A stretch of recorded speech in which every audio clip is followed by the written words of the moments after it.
എനിക്കൊരു ഓർമ്മയുമില്ല, ഞാൻ മറന്നുപോയല്ലോ, ഞാൻ മറന്നുപോയി. പലപ്പോഴും ഞാൻ പറഞ്ഞെന്നാ തോന്നുന്നു, എങ്കിലും ഒന്നുകൂടി നമുക്കിത് പഠിക്കാം. ഞാൻ മറന്നുപോയി, അത് ഞാൻ മറന്നുപോയിട്ടുണ്ട്, പറഞ്ഞൊന്നും എനിക്ക് ഓർമ്മയില്ല. മറന്നുപോയി, മേനെ ഭൂൽഗയ. ഭൂൽഗയ എന്ന് പറഞ്ഞാൽ മറന്നുപോയി. ആ ഭൂൽഗയ ഭായി, ഭൂൽഗയ ക്യാ, ഭൂൽഗയ ക്യാ, ഭൂൽഗയ, നിങ്ങളെന്താ മറന്നുപോയോ? ഭൂൽഗയ എന്ന് പറഞ്ഞാൽ മറന്നു എന്നാ. ഭുലോമാത്, മറക്കരുതേ, നഹി ഭൂൽന, മറക്കരുതേ എന്നൊക്കെ പറയും. ഭൂൽഗയ, മറന്നുപോയി.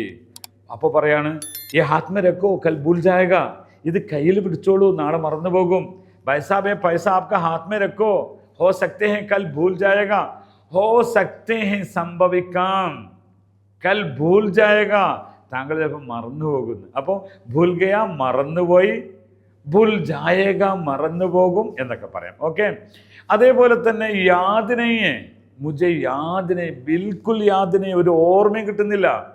യാദിനയെ മുझे യാദ് ദിലാവന, എന്നെ ഒന്ന് ഓർമ്മിപ്പിക്കണേ എന്ന് പറയണം. യാദ് ദിലാവന യാർ മുझे, യാദ് ദിലാവന, ഹോ സക്തേ മേ ഭൂൽ ജായേഗ, മേ ഭൂൽ ജായെങ്കി, ഞങ്ങൾ ഹോ സക്തേ ഹം ഭൂൽ ജായെങ്കി, ഒരു പക്ഷേ ഞങ്ങൾ മറന്നു പോകും, ഒന്ന് ഓർമ്മിപ്പിക്കണേ, ഒന്ന് ഓർമ്മിപ്പിക്കണേ.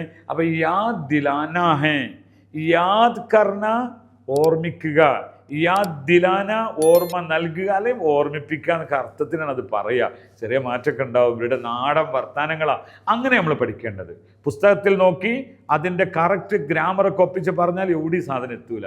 അതുകൊണ്ട് സാധാരണക്കാരുടെ ജീവിതത്തിലെ അങ്ങേയറ്റം സംസാര ഭാഷ എന്തായിരിക്കണം, അവരുടെ ഒരു ഹൃദ്യമായ സംസാര ഭാഷയിൽ എത്തിയിരിക്കണം, അങ്ങനെയാണ് പറയേണ്ടത്. അപ്പോൾ ഭൂൽ ജാന ഭായി, ഹോ സക്തേ ഹൈ ഇൻസാൻ തോ ഭൂൽ ജായേഗ, ഇൻസാൻ തോ സാരെ ചീസ് ഭൂൽ ജായേഗ, മനുഷ്യൻ എങ്ങനെ മറന്നു പോകും.